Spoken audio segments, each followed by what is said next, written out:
ഹരീഷ് കണാറിന് 50 ദിവസമായിരുന്നു ആ സിനിമയിലോട്ട് എനിക്ക് ആവശ്യം. ഹരീഷ് കണാൻ 50 ദിവസം ഡേറ്റ് അയച്ചു കൊടുക്കുകയും 5 ലക്ഷം രൂപയെ നമുക്ക് ശമ്പളം തരാനുണ്ടാവുള്ളൂ എന്നറിയിച്ചപ്പോൾ അദ്ദേഹത്തിൻ്റെ അത് പോരാ, ഒരു മിനിമം ഒരു 15 ലക്ഷമെങ്കിലും വേണം എന്നാവശ്യപ്പെട്ടതിൻ്റെ അടിസ്ഥാനത്തിൽ പ്രൊഡ്യൂസറാണ് അദ്ദേഹത്തിനെ ആ സിനിമയിൽ നിന്ന് മാറ്റിയത്. ഞാനിപ്പോൾ ഇങ്ങനെ ഒരു പ്രസ് മീറ്റ് വിളിച്ച് ചേർത്തത് കഴിഞ്ഞ 1.5 മാസം മുമ്പ് ഹരീഷ് കണാരൻ നടത്തിയ ഒരു പ്രസ്താവന, അത് എനിക്കും എൻ്റെ കുടുംബത്തിനും നേരിട്ട ഒരുപാട് വിഷമങ്ങൾ ഇന്നും തുടരുന്നത് കൊണ്ടുമാണ്. ഇന്നലെ പോലും എൻ്റെ പേജിൻ്റെ ഇടയിൽ വന്ന് ഞാൻ എന്തിട്ടാലും അതിനിടയിൽ വന്ന് ഒരുപാട് അനാവശ്യ കമൻറ്റുകൾ ഇങ്ങനെ വന്നുകൊണ്ടേയിരിക്കുകയാണ്.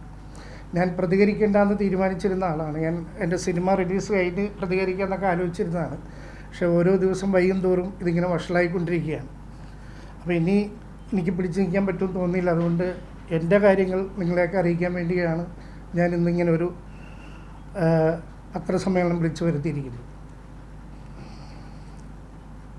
അദ്ദേഹം ആരോപിച്ചത് അദ്ദേഹത്തിൻ്റെ ഇന്ന് ഞാൻ 20 ലക്ഷം രൂപ കടമായി വാങ്ങുകയും ആ കടം മേടിച്ച തുക തിരിച്ചു വാങ്ങിയതിൻ്റെ പേരിൽ പുള്ളിയെ ഏറം സിനിമയിൽ നിന്ന് വരെ പുറത്താക്കി എന്നൊരു ആരോപണമാണ് അതിൽ പുള്ളി ആദ്യം ഉന്നയിച്ചത്. ശരിക്കും ഏറം സിനിമയിൽ സംഭവിച്ചെന്താണെന്ന് വെച്ചാൽ അതൊരു വലിയ സിനിമയായിരുന്നു. അത് എല്ലാവർക്കും അറിയാവുന്നതാണ്. അതിലൊരു ക്യാരക്ടറുകൾക്ക് ആർട്ടിസ്റ്റുകൾക്ക് കൊടുക്കുന്നതിനേക്കാൾ കൂടുതൽ ആ സിനിമയുടെ ടെക്നിക്കൽ സൈഡിൽ ചിലവാക്കേണ്ടി വന്ന ഒരു വലിയ സിനിമയാണ് ഏറം. അതിൻ്റെ പ്രൊജക്ട് ഡിസൈനറായിരുന്നു ഞാൻ. ആ സിനിമയിൽ അഭിനയിച്ച എല്ലാ ആർട്ടിസ്റ്റുകളും ഇപ്പോൾ നിങ്ങൾക്കറിയാം, ഇപ്പോൾ ജഗദീഷ് ചേട്ടനുണ്ട്, സുരഭി ഉണ്ട്, ഇന്ദ്രൻ ചേട്ടനുണ്ട്, അങ്ങനെ ഒരുപാട് വലിയ വലിയ കലാകാരന്മാർ അഭിനയിച്ചൊരു പടമാണ്. ആ സിനിമയ്ക്ക് നമുക്കൊരു വലിയൊരു റെമ്യൂണറേഷൻ ആർക്കും കൊടുക്കാൻ പറ്റുന്നൊരു പടമായിരുന്നില്ല. കാര്യം നമുക്ക് സിനിമയ്ക്ക് ഒരുപാട് പൈസ മുടക്കേണ്ടത്, ടെക്നിക്കൽ സൈഡിൽ മുടക്കേണ്ടത് കൊണ്ട് നമുക്ക് ആർട്ടിസ്റ്റുകൾക്കൊന്നും അധികം പൈസ കൊടുക്കാൻ പറ്റില്ല. ഇതൊക്കെ അവരോട് ഞങ്ങൾ മുൻകൂർ സംസാരിച്ചുകൊണ്ട് തന്നെയാണ് ഓരോ ആർട്ടിസ്റ്റുകളെ അതിനകത്തോട്ട് ഫിക്സ് ചെയ്തത്. ഇപ്പോൾ ഈ പണ്ട് മുതൽ ഇങ്ങോട്ട് എല്ലാ ആർട്ടിസ്റ്റുകളെയും നമുക്ക് നോക്കാം. ഒരു നല്ലൊരു കഥാപാത്രം കിട്ടുമ്പോൾ, ചിലപ്പോൾ ഒരു നല്ലൊരു സിനിമയുടെ ഭാഗമായി മാറാൻ ശ്രമിക്കുമ്പോൾ അവരവിടെ ശമ്പളത്തിൻ്റെ പേരിൽ തർക്കിക്കാനൊന്നും പോകാറില്ല.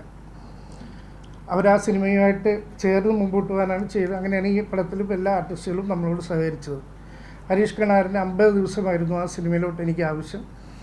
ഹരീഷ് കണാൻ 50 ദിവസം ഡേറ്റ് അയച്ചു കൊടുക്കുകയും 5 ലക്ഷം രൂപയെ നമുക്ക് ശമ്പളം തരാനുണ്ടാവുള്ളൂ എന്നറിയിച്ചപ്പോൾ അദ്ദേഹത്തിൻ്റെ അത് പോരാ, ഒരു മിനിമം ഒരു 15 ലക്ഷമെങ്കിലും വേണം എന്നാവശ്യപ്പെട്ടതിൻ്റെ അടിസ്ഥാനത്തിൽ പ്രൊഡ്യൂസറാണ് അദ്ദേഹത്തിനെ ആ സിനിമയിൽ നിന്ന് മാറ്റിയത്.